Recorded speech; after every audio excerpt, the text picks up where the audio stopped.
La Bible quotidienne. Méditation quotidienne écrite par le pasteur Israël Leito. Fais-moi entendre dès le matin ta bienveillance, car je me confie en toi. Fais-moi connaître le chemin où je dois marcher, car j'élève à toi mon âme. Psaume 143, verset 8.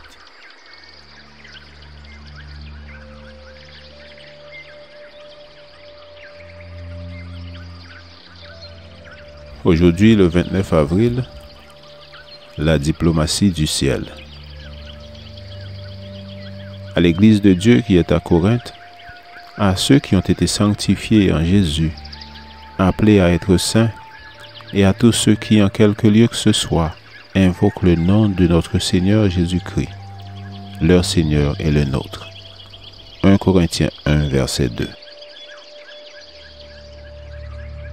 L'apôtre Paul nous donne un bel exemple de la manière dont il faut se comporter entre frères et considérer l'Église du Seigneur.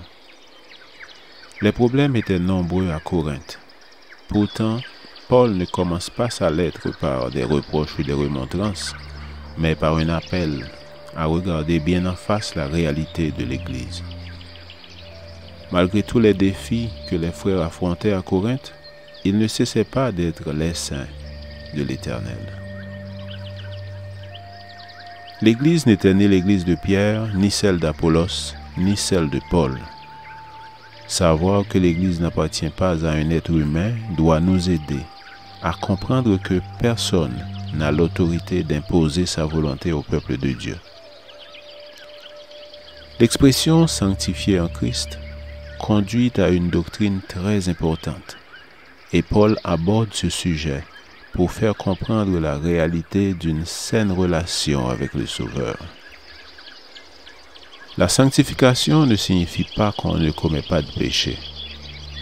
La sanctification veut dire qu'on ne commet pas davantage de péché, non pas qu'on ne commet plus de péché. La sanctification, c'est vivre au milieu du péché, mais sans en accomplir les œuvres. C'est mener une existence consacrée au Seigneur, où la volonté de Dieu a la première place. La sanctification signifie être mis à part pour le Seigneur. La sanctification biblique a 4 aspects. Premièrement, sanctification signifie rendu saint par la grâce du Christ. Grâce à son sang, nous ne sommes plus condamnés à cause de nos péchés, mais pardonnés et acceptés par Dieu.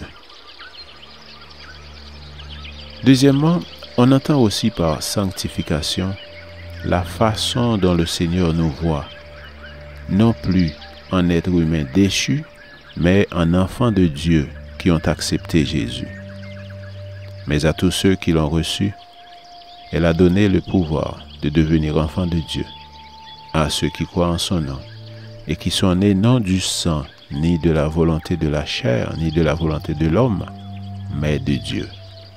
Jean 1, verset 12 et 13. Troisièmement, la sanctification est aussi progressive. C'est une croissance quotidienne vers le perfectionnement. Quatrièmement, la sanctification, c'est parvenir à la ressemblance du Christ. Dans la théologie adventiste, il s'agit de la glorification qui aura lieu lorsque nous serons pour toujours avec notre Seigneur. Les Corinthiens avaient des problèmes, mais Paul parle d'eux comme étant des sanctifiés en Jésus-Christ et appelés à être saints. C'est une leçon pour nous.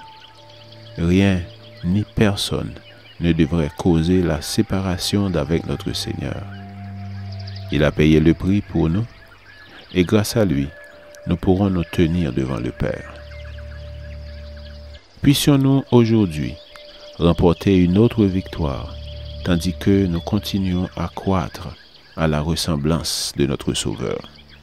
Amen. Lecture de la Bible pour aujourd'hui dans l'Ancien Testament, 1 Roi chapitre 7, verset 1, jusqu'au chapitre 8, verset 66. Et dans le Nouveau Testament, 1 Corinthiens 1, verset 1 à 31. Je vous souhaite de passer une excellente journée avec Jésus.